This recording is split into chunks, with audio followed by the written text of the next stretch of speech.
Chers téléspectateurs de la grande émission Temple du Savoir, Mbote, merci Mingi parce que vous allez scotcher, cimonter na première chaîne vous allez nous dimat makasi sur la TNT Ntingi télévision. Lelo na zongisi na lombango prophète Benjamin, l'un des aigles à travers la République démocratique du Congo. Tout sur la likambo spiritualité politique à travers la République démocratique du Congo. Tout le likambo a permis des cultes. Puis le ministre de la Justice a Sengeli, église de réveil, la Congo pour être marche église et tambola nabo kebinyoso dans les mêmes nyonso à travers la République parce que dérapage les amours belé. Avant Torokuta na pe na likambo etali prophétie, tolandi évangéliste Roger Bakalobi, Joseph Kabila est dans d'autres 3 fois. Joseph Kabila appelle les lois ont annoncé déjà arriver na Congo à travers Goma.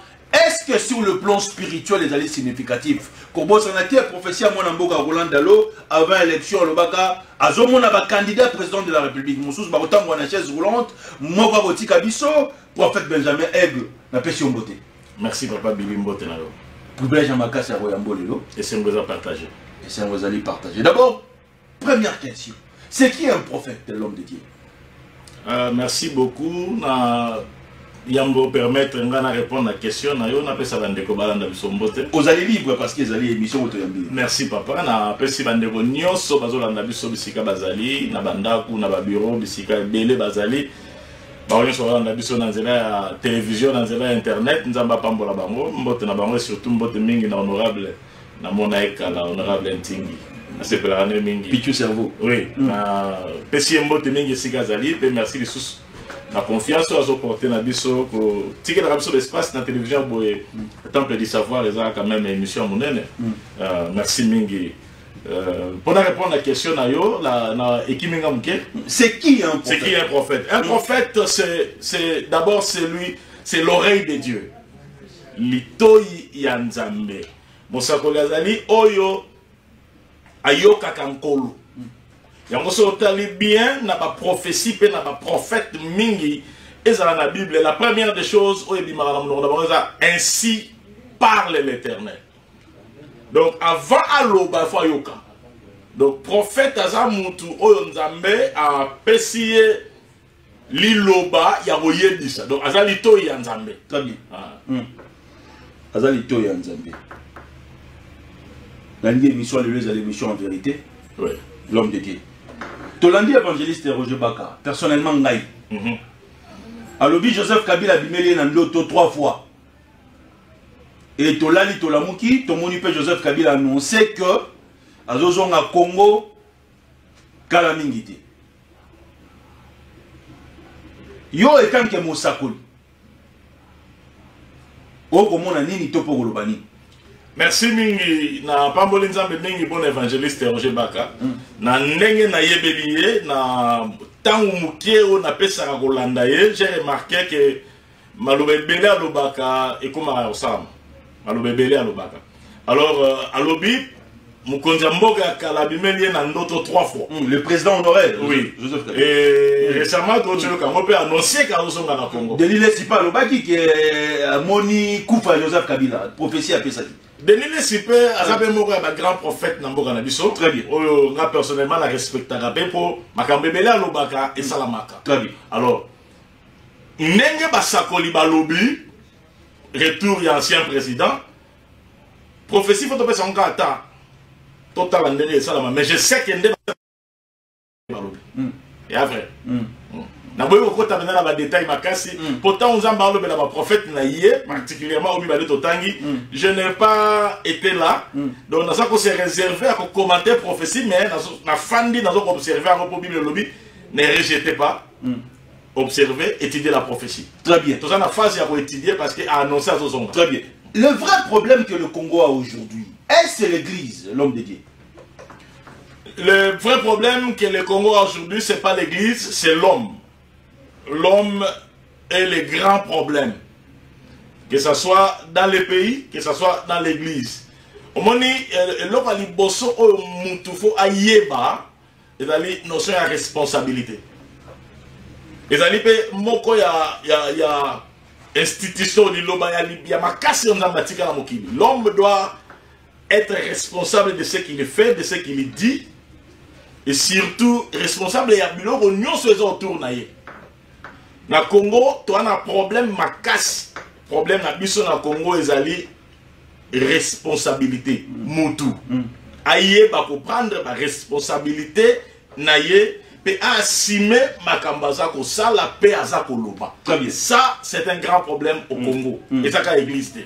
Et ça mutu penda normalement aza non à niveau ya koye ko la c'est quoi une responsabilité. Très bien. Le ministre de la Justice, Constant Moutamba, a une innovation à Sika, permis de kilt. Oh, le long moni, ba permis qui baza pour yango. Votre analyse. Merci Mingi pour la question, Anna. Naza d'accord te. Na eloko yo bengi innovation wa. Naza totalement opposé. Dans les canisiers permis de culte parce que c'est quoi d'abord un culte? Tant que tu as permis de culte, c'est-à-dire pour nous assembler là, il faut avoir permis, avoir autorisation. Pour nous tout ça là culte dans mandat. C'est que ce balbi permis de culte, permis exercice, il y a culte et ça dit pour na si ka to kotanaka. Bon personnalité juridique ce que parce que avant Batouba Sangana, tant que Batouba Sangana déjà Mwandambu, il faut qu'il n'y ait pas l'État à Yebabango et autorisation à l'État, autres la commune, hôtel de ville, tina ministère à justice, ensemble dans l'union so, n'est pas ça personnalité juridique.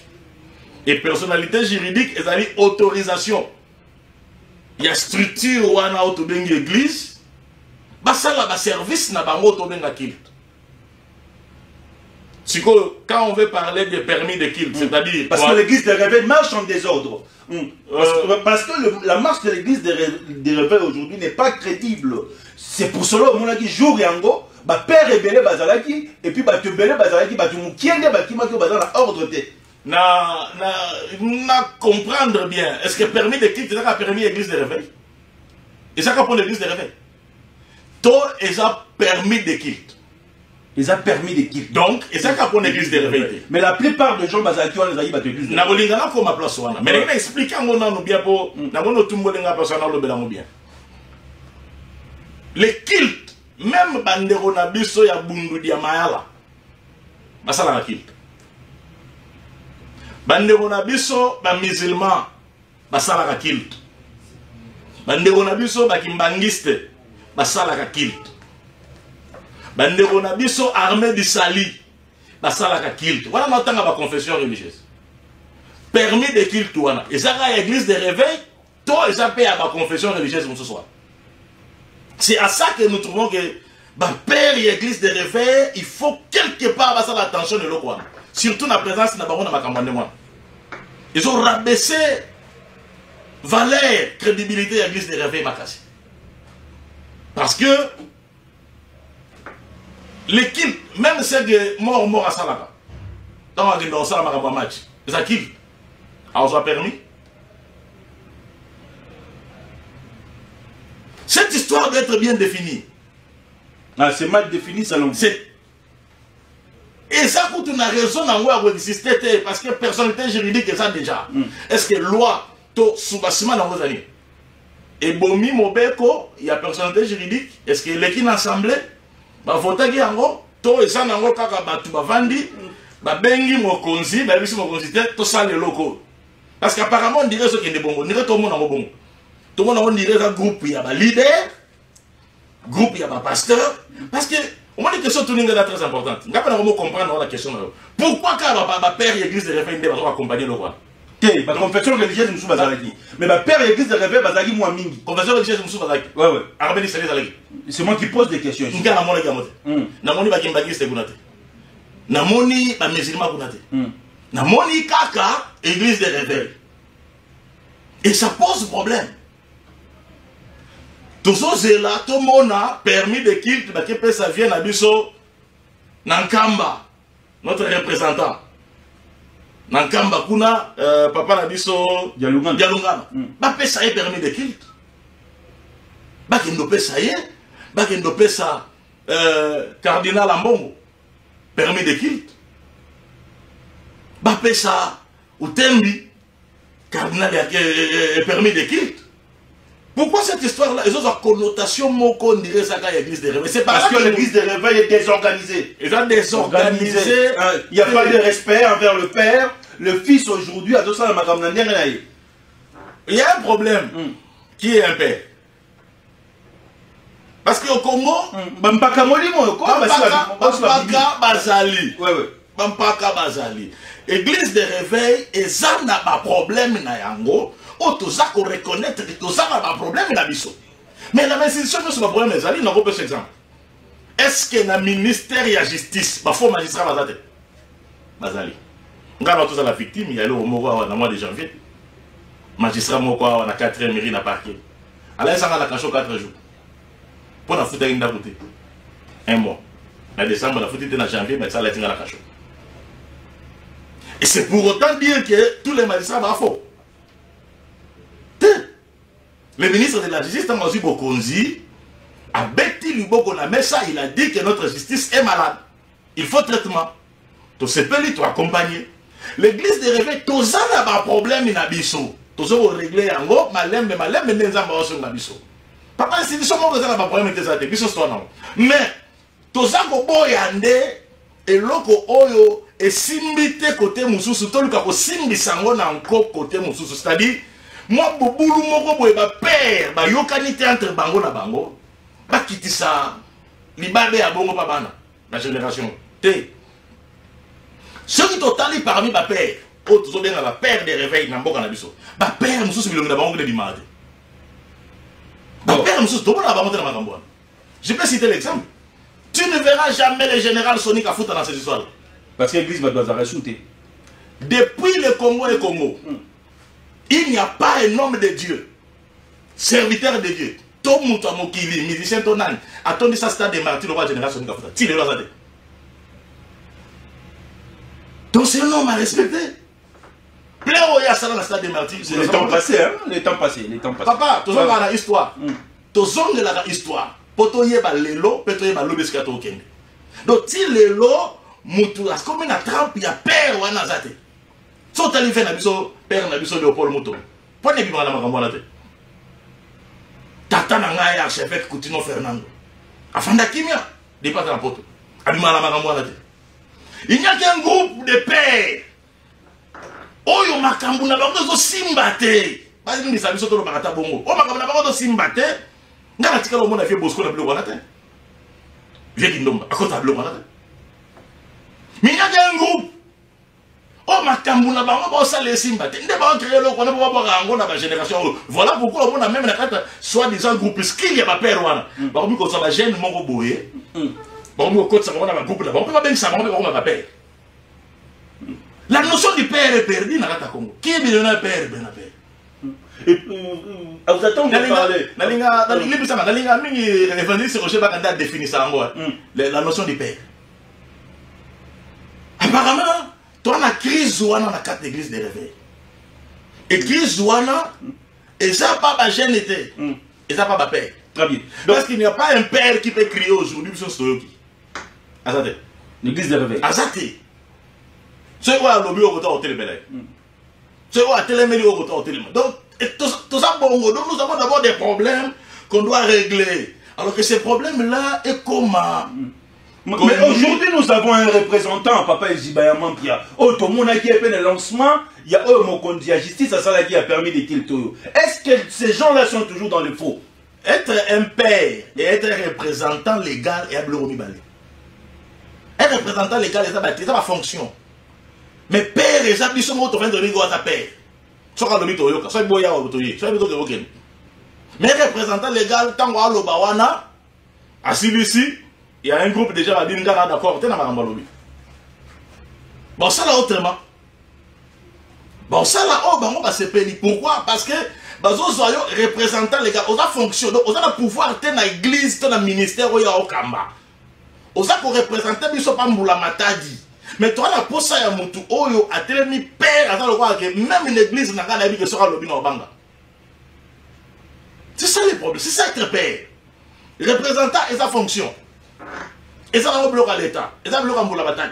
Mais qui père wana. Qui au lobby le loboye, ne razabu na gangi mwana nga yoki. To na lobby que le lobby église nyonso ya Congo bo sambela te. Biso nyonso to va na banda. Biso nyonso to kota la jour bo biso stoké. Non. Baza ba père. Mais toi on a difficulté à notion wana. Toi on a difficulté wana. C'est ça qui fait que désordre wana likolo. Et quoi il a et quoi ici quoi pas la mission. Il y a ce qu'on me dit va comme il a reproché que la mission après oh ben jeune wana ba ben poli. Oh ben jeune non, le problème c'est que les pères entre eux ba na difficulté ba na bitumba. Très bien. Prenons un peu il a permis de culte sur le plan biblique et spirituel. Est-ce que n'importe ancienne le Jean Pobayanga pour passer la culte et j'ai dit que il a permis ou bien Bible par là tu peux insister sur un. L'ICAMA permet de quitter, avant de répondre à la question, c'est de gérer en bien. Et vous bottez un problème sérieux dans la Katamboka. Ce qui va gérer en bien, et vous bottez un problème sérieux dans la Katamboka. Comment? Parce qu'il y a de ces pasteurs qui ne sont pas d'accord avec cette histoire-là. Et la maison, la maison d'arrêt, il y a dans 6 mois. Et vous allez remplir dans le pasteur au bateau, c'est le Guanate. Et ça, c'est un problème que nous voyons en train de devenir le ministère de la justice face à l'attention de l'Oua. Quand une église et ça a personnalité juridique, qui permis de culte na valeur, pas na pouvoir, permis de culte à la place en télématique. Si ma ligne le Guanate là, va abroger ma personnalité juridique, va l'ongola yango. Mais si vous passez alors qu'il nous a permis de culte, va passer à Kate, va tous passer à la Ranzambe. Le foumou, le maître spirituel, le marabout, tout ça, permis de culte. Parce que tout ce qu'ils font là, ils ont culte. Y compris ta onda. Mais ce qui église locale à ta onda et semble l'État y est bien. C'est que ça va pour pas fonctionner. C'est comme Mukanda là. Donc, et le gros ça là haut. L'église existait déjà, autorisée par l'État, c'est-à-dire cette histoire de permis de culte est c'est comme si on risquait de après un politique. Parce que les gens ne vont pas, les pasteurs ne vont pas se laisser faire. On va donner ça à la maison d'ailleurs. Et ça, je ne vois pas les chefs de l'État appuyer l'initiative à nous. Je ne vois pas les chefs de l'État appuyer l'initiative à nous. Mais dans la Bible, je sais, dans Daniel chapitre 6, verset 5. Daniel chapitre 6, verset 5. Daniel chapitre 6, verset 5. Makomi lobi na bela tsabiso histoire ya Daniel na Babylone. Makomi ko luka occasion. Lokola roi banda ko tombola ye. Lokola roi sa ko sepela na Daniel. Lokola nzamba zaki na Daniel pe roi zo tombola ye. Alors ba satrape basali réunion. Baba luka moyen à kokitisa Daniel. Ba luki na mibeko nyonso. Bazuite. Batali na mibeko nyonso bazui place à kokanga Daniel ite. Et ba kezo yewa. Na mibeko ya nzambe na ye. Ils ont trouvé une loi. Ils ont trouvé un moyen pour empêcher Daniel de prier. Balobi personne a kosambela. Soka sambeli nzambe oyo yorwa osala sambeli yorwa te basala ki yango po bayebeke Daniel asambelaka tokozwa eka wana. Donc eloko oyo tozongi pendant l'époque ya Daniel il m'a permis de culte. Il m'a permis de culte. Donc balukel biso mobeko na kati ya bonzambe. On peut dire que les gens qui sont derrière cette histoire bana molimo basatrape. Bandera lobini bateau baza derrière et loko ya permis de culte oyo baza na molimo ya basatrape. Satrape eza basali baza ka pembeni ya roi ou apesa ba foboule pour telemela musala nzambe. C'est cette histoire. Et je suis en train de dire que bateau baza derrière le loko baza ko induire excellence le mineta en erreur. Oui. Papa personnalité, les capotes réfléchir qu'à simple, permis personnalité juridique. Si oui, alors on est d'accord. Sinon, on laisse tomber cette histoire. Sur le plan politique, il y a moi. Administration, il y a moi. Mais sur le plan spirituel, pourquoi empêcher quelqu'un qui est appelé par Dieu à Salah Moussala en temps de sur un permis de quitter? Il y a beaucoup de dérapages. Pas de dérapage, ce n'est pas parce qu'un magistrat a fait ça que tous les magistrats sont corrompus. C'est un bon de Bungi na Congo, tu l'as IGF. Mais département et inspecteur, la justice, c'est ça. On va Hollanda, moralité à battre. Oui, mais sur les journalistes, c'est le mabé, sur le mabé. Maître Kesher Bosemba, c'est ça qu'ils allaient. Pourquoi c'est ça qu'ils ont pour les journalistes? Pourquoi IGF fait ça pour un bon? Et pourquoi la justice, la département, la direction, ils allaient? Où est la morale? Quand un pasteur commet une faute, vous entendre. Il y a eu un moment ici, vient à l'honorable de Bonassem. Mais il y a un hôpital. On considérait que le bloc a ça là. On considérait qu'on a un peu de moutou. Pasteur n'a vu ça, Moussoussou, Nani, Moukicho. Allez, il y a même là. Donc, quand il y a des dérapages comme ça, appelez l'intéressé. Bon solo là, bon indiquer, c'est ça le travail département on a Moussala na Wana. Bon non parce qu'il y a des dérapages parmi les pasteurs. Il y a aussi des dérapages chez les prêtres. Dérapages au show là où tu connais ta mais on considère une certaine crédibilité l'église catholique que l'église des réveils. Ah. C'est parce que Bissomo qu'on l'église des réveils tolingi comme qui ça. Tu peux permettre là. Quand l'archevêque Coutinho Fernando a eu problème dans l'État, l'église catholique était avec lui, l'église des réveils était où? Aujourd'hui, c'est l'église des réveils qui se bat contre l'église catholique. Tu fais la chambre me souter. Que cette histoire a permis de qu'il doit analyser en bien. Ils ont des raisons d'existence dans le côté. Sur le plan spirituel, ils sont sataniques, ils sont diaboliques. Sur le plan politique, ils sont bébé samobe kwa moka. Ils sont buka mobe ko, ils sont abroger loi moko. Donc vision l'état des droits président de la République. Parce que yo a permis de quitter pour le baquet pasteur ou à cause de la nangote, à cause de la autorisé à exercer. Tu connais tout une question. Personnalité au Pesagui et Zagini. Tout se répond, tout réfléchir. Ceux qui ont la faute, bande de Goban, dans la faute. Cette histoire, les gens ont raison, il y a Rosalati. Sur le plan spirituel, mon limo qui s'attrape, et côté de ma vie. Et côté de ma paix. Et côté de ma paix. Bah, comme on a raison, il y a un bon mouvement spirituel au Ezoya. Au Eza et au Ezoya. Alors, comme il n'y a pas moyen de le faire, vous attendre deuxièmement aussi. On dit mon père Mbongo. Parce que pour nous avons formulaire de $35. Pour nous a permis de qui? Oui, formulaire de $35. Ça la fait un nombre de pasteurs. Mbongo est gagné. Tu as bien appelé chef à l'endroit.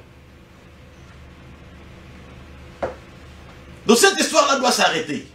Et les pasteurs sont prêts à aller en prison pour cette histoire.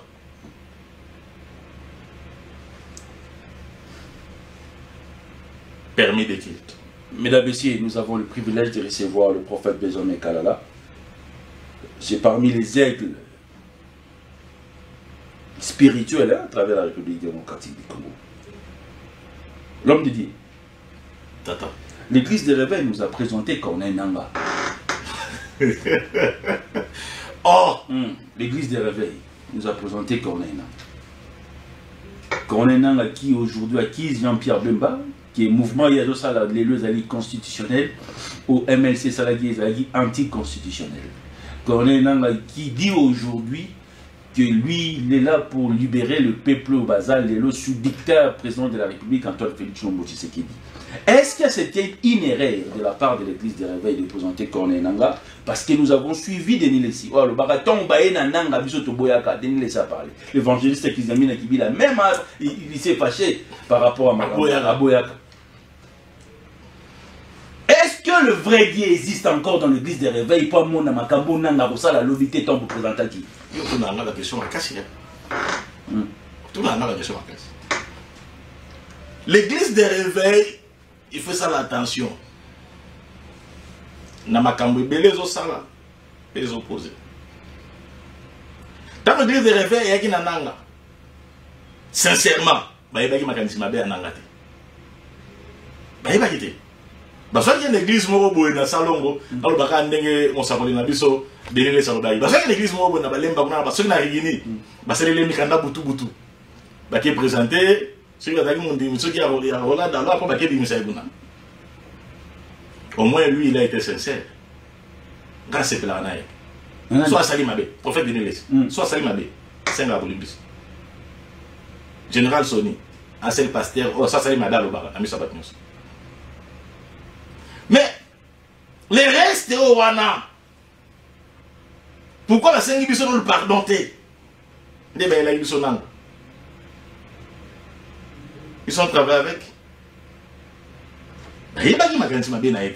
Mais tant que découvrir ma bénaïe, tout le monde. Même le maudit. Oui, pour la glaire ma bé.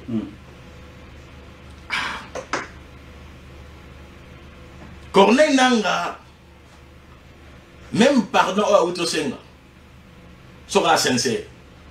Ce sont dans ma commis. Il faut appliquer à ça la haut Jida Salaka, Jida Misaraga. S'il est sincère. Face à la haute, soit un vrai serviteur de Dieu. Il faut ça au thé. Ceux qui sont sincères na pardon na ou à dosenga. À ça la haute Jida Sala. Jida Sala va dire peut-être après d'avoir comment ma bé ou à Salagi à Tekin Kolo à Kazon Simbongo. Pe à midi mbi.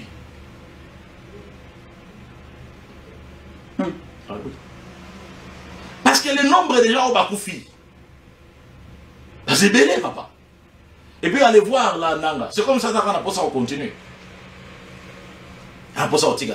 Il a dit que c'est bien aujourd'hui, ils sont validés publiquement, et le gars a conscience n'est pas libéré peuple congolais.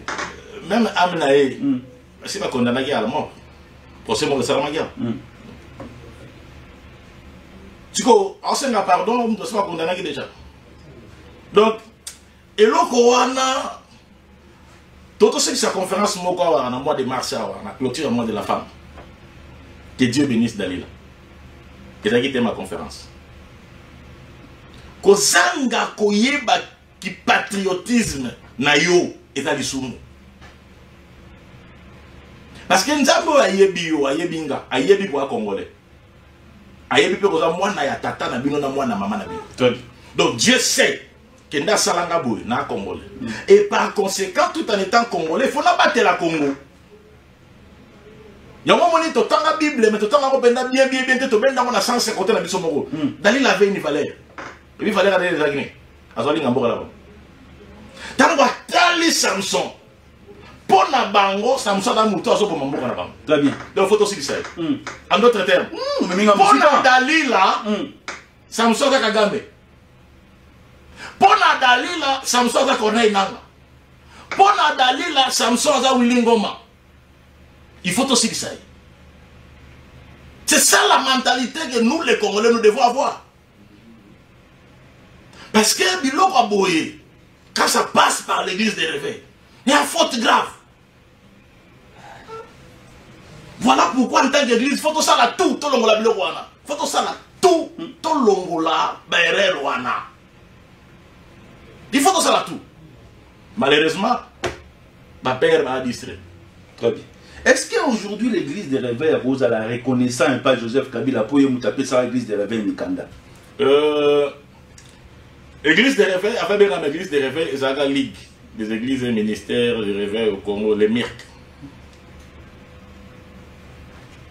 Joseph Kabila a fait ça Mikanda parce qu'il y a qui fonctionne à eux. Ceux qui yo, on a qui président de l'Union ça.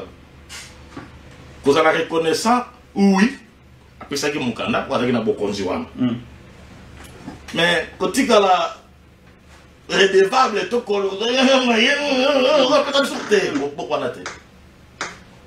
il est passé, toi on a régime Moussoussou, régime Moussoussou-Goya, l'église reste l'église. Très bien. Tu as la sécurité, il y a Kabila, tu n'as pas de personnalité juridique. Non. Il y a quelque part, au moment où Moussoussou va changer.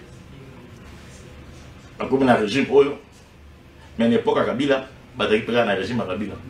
Quand l'archevêque continue à avoir la justice, quand il va témoigner. Mais l'autre monde va témoigner le Kabila.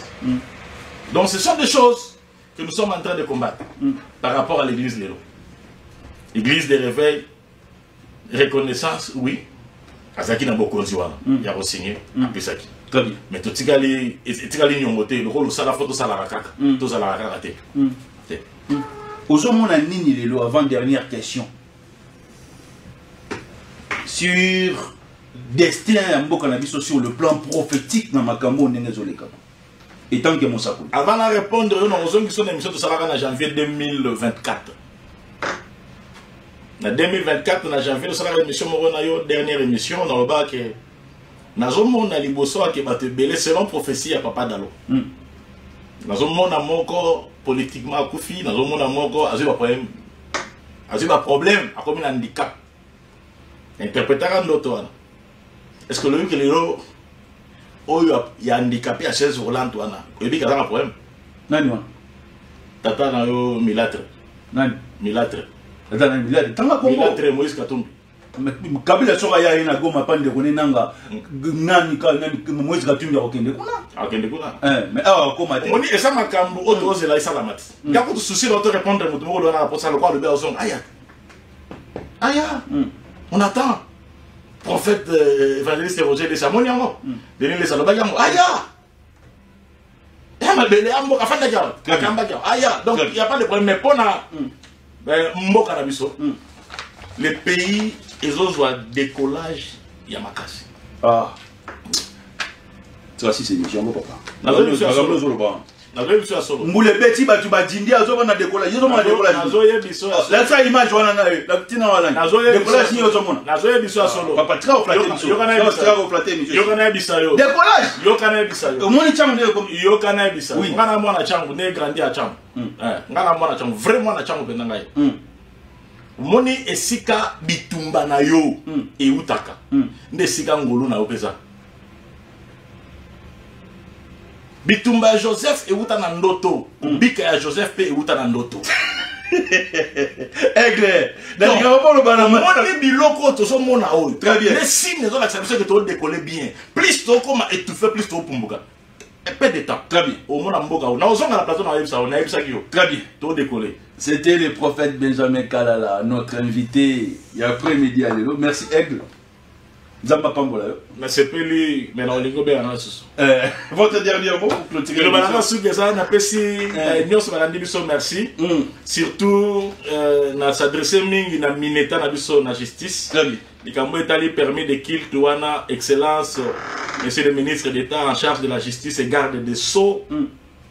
Tika eloko wana. Batata wana ba osimbisa otushi. Et surtout que na futur proche, ndenge to lingela ki yo na 2023, au salaki biso plaisir au monde un jeune candidat président de la République. Ba continue à bitumba l'église des réveils. Très bien.